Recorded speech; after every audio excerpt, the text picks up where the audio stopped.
Hello people, welcome back to the Inventor SSP. This is episode 14, and, well, today I'm going to be building another tree farm, like I did in the last episode, but this one's slightly different. This one is a crimson stem farm and a warped stem farm, the two trees that can be found in the nether, the blue and red one, if you will.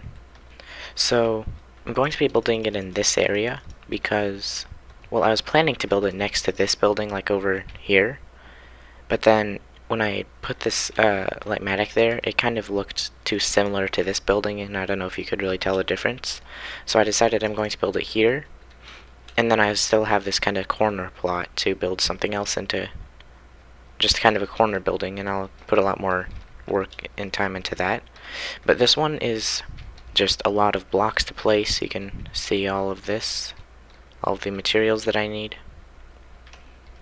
Let's see, oh no, I guess I can't see the blocks because the schematic isn't there right now. So,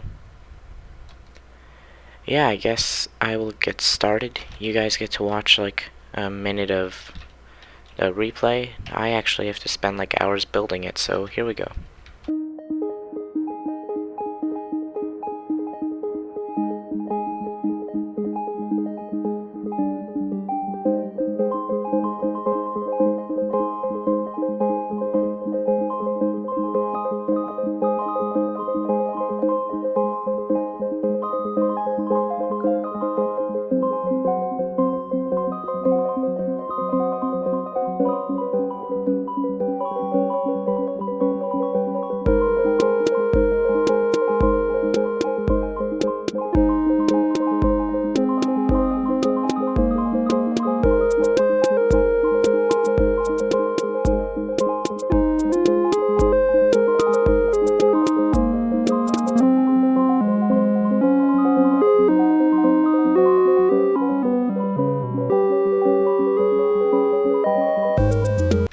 Alright, so that was a pretty big build. Yeah, in the time lapse, it didn't really render this layer for some reason. It just decided not to show those blocks. I'm not sure what happened there. Just replay mod is like that.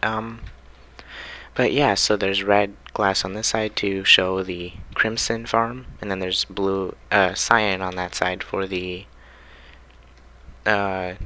warped farm. And so to get inside, I just realized that, oh wait, no, there is a way to get inside. Through here.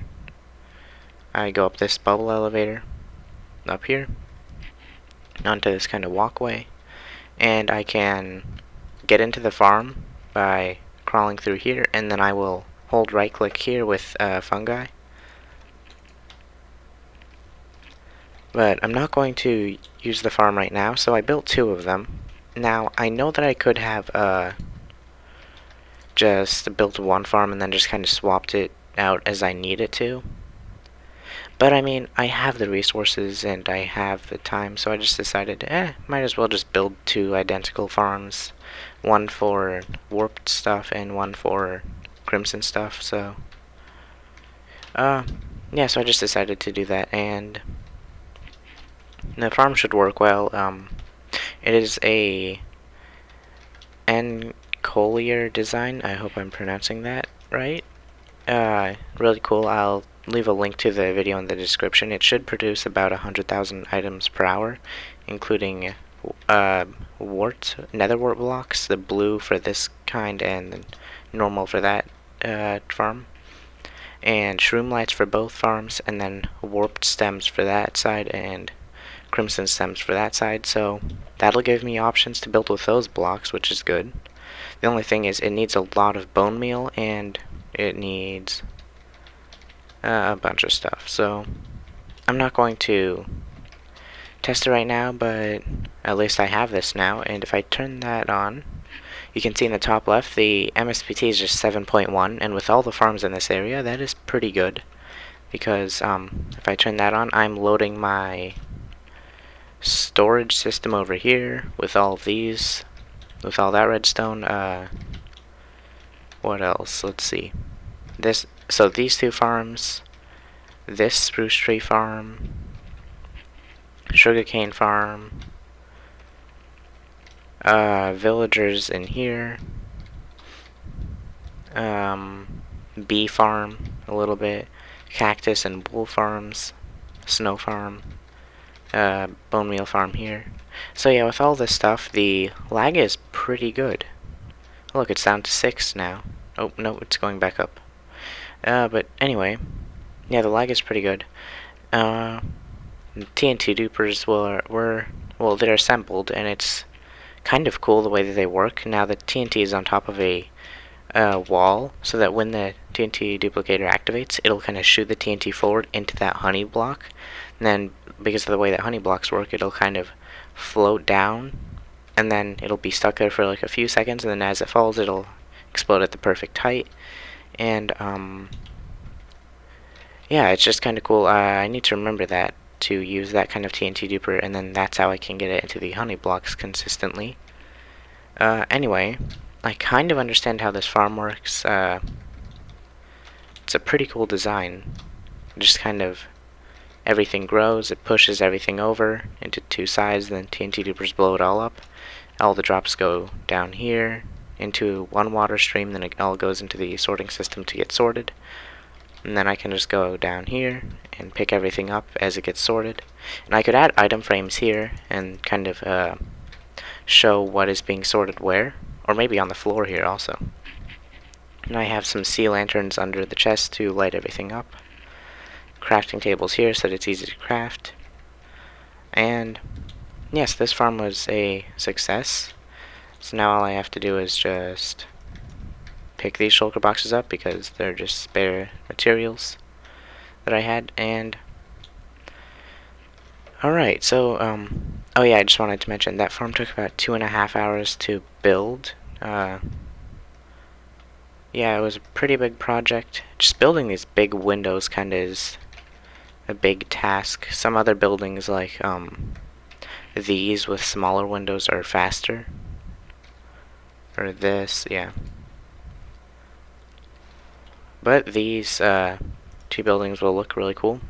Now, I still want to make a tree farm, a better tree farm. I have one over in that direction for oak and birch, but I kind of want to make a tree farm that can handle acacia, jungle, oak, and birch, all of those. That would be really cool. And El Mango has a universal tree farm, which should be able to handle that. And yeah, so I'll look into making that. Oh yeah, so I just also wanted to mention, after the last episode, I AFK'd at the spruce farm for not even that long, just like 15 more minutes, I'm guessing, and I got a lot of wood. You can see here. One double chest, almost a full double chest.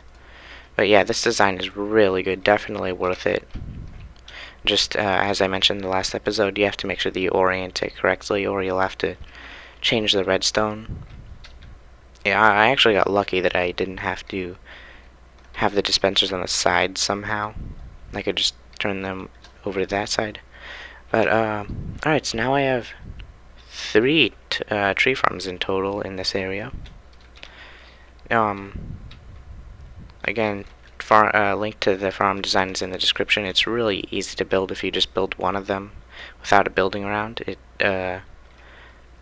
apparently just 1 hour to build, but with mods like Tweakaroo to help with placing blocks in the correct orientation. Here, let's see if I can. Yeah, you can select which way you want to place blocks. And things like Tweakaroo and offsetting blocks, it helps a lot. And the farms only took like maybe half an hour each or less. They were much easier to build. Especially if you don't follow the tutorial. If you're using Lightmatica, you don't need to follow the tutorial on the video. But if you don't have Lightmatica, you'd probably need to follow the tutorial because, well, you can't just look at the world download and like go between worlds or go between your screens. Oh yeah, so I just also wanted to mention, now you can kind of see there's a corner plot here this kind of square, I'll finish that off and I'll just kind of have a line there, so it'll be a pretty good square. And I kind of want to have some kind of building that'll go out there as a straight line, then it'll be a diagonal kind of there, and then back to straight. And I think that would be a kind of cool corner building, and I would probably look into making that in this area. That would just be a nice way to tie these two areas together. And yeah, so I'm kind of getting tired. It's getting late right now, so I'm going to do the to-do list thing for today. If I fly down here, so let's see. Oh yeah, I still have block reach override on and that. Alright, so I guess I want make a new tree farm. I guess that one is kind of for the universal tree farm that I talked about. Now I want, let's see,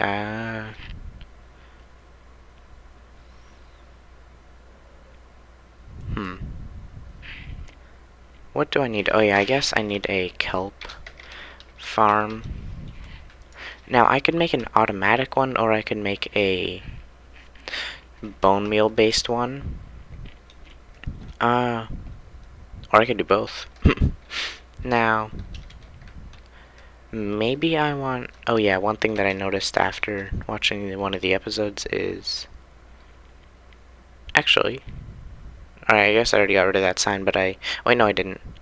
That's supposed to say witch. Make a nether tunnel to my witch farm, not with. Oh, I broke a block there. Did it go behind? Where is it? Where did that block go? Oh, I picked it up because I already have the item in my inventory. Okay. So, make nether tunnel to witch farm. Alright, that time I didn't misspell witch. It actually says witch. Alright, so kelp farm, maybe I could actually see if I could get a design that could be either bone meal based or fully automatic. That could be interesting. Because kelp would be cool, because dried kelp is a very cool building block. It is kind of a nice dark green texture. Alright, so just two more things. Is that two? Yeah, just two more things to add on to the to-do list, and then I'll have enough projects for now. Alright, so I guess I can. Oh, soon I'm going to need to run the storage system and sort all these items, but I don't really want to do that right now. I guess I can actually also add these two shulker boxes to the pile. And then I'll just throw all this stuff in. Alright, and then I also will just get a few more rockets out of my rocket box. There. Alright, so I'm going to need to get a few more golden carrots. But one thing that I want to ask of you is, what did you think of this video, and how can I improve? How can I make these videos better? What do you want to see? How could I increase the quality of them? Let me know with a comment. Feedback is greatly appreciated, and it would help me out a lot if you could. And while you're down there, clicking the like and subscribe button would also be very cool if you did that. I know I only got one farm done today, but it took me just about all day. I worked on it. It took me a long time to figure that design out. Alright, so as I said, like and subscribe. Let me know what you thought with a comment. And alright, have a good day, and goodbye.